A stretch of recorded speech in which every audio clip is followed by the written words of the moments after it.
The CBC Book Club wants your help to create a literary music mashup. Rework song lyrics so they're about books. Redesign a book cover so it looks like an album cover. The more creative, the better, because there's gonna be prizes. I want my life of pie. Go to cbc.ca/books. CBC Books, where readers click. Welcome back.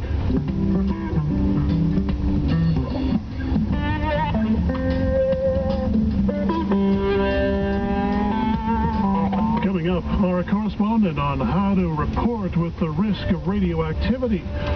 But first, inside the ranks of Libya's newest rebel recruits.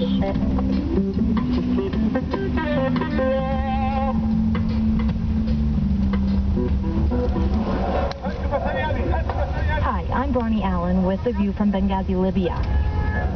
I'm at an old high school with a crumbling outdoor basketball court in the middle of town.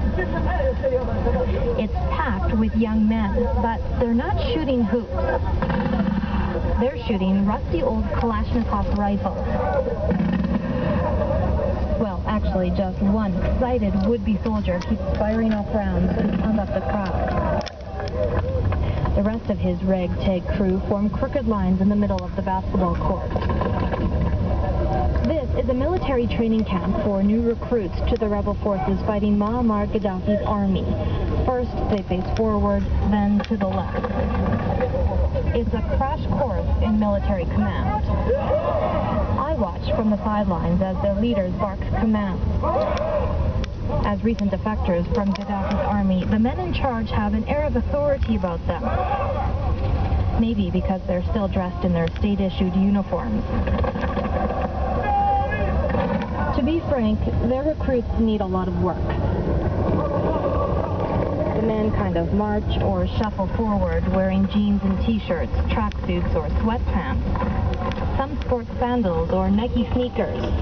I count as many as 300 men. Most look to be in their 20s, but there are a few with gray hair and full beards. Most striking are the small, skinny boys with smooth baby faces. They look to be in their early teens. I see them peeking at me out of the corner of their eyes.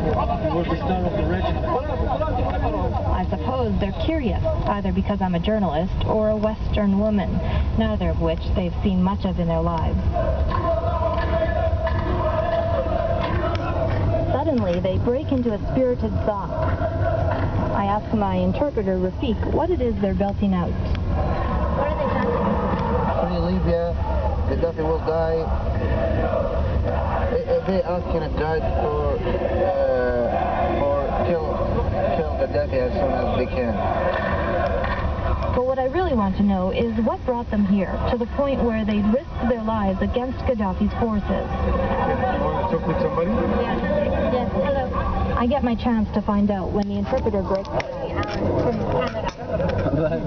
Swarmed by a group of would-be soldiers. What is his life like that makes him want to come and do this? That's Mohammed Al-Farsi. He tells me he graduated with a computer mathematics degree 3 years ago and still doesn't have a job. He lives with his parents. Young men in eastern Libya can't even get married, he complains, because they have no job or money to support a wife or family. Another man says it's too late to turn back. If they don't fight, Gaddafi will punish or kill them all. But not everyone is here for the same reason. Munir Al-Badi is a lawyer who pushes his way to the front of the circle and begins a long and passionate speech. The men around him pat him on the back as he calls Gaddafi a rat. Gaddafi has said, though, that he will fight to the last man or last woman standing. Are they prepared to die?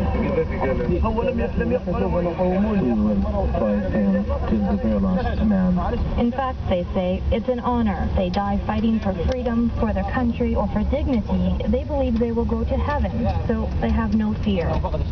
That, they say, makes them more effective than any well-trained, paid army. When the commander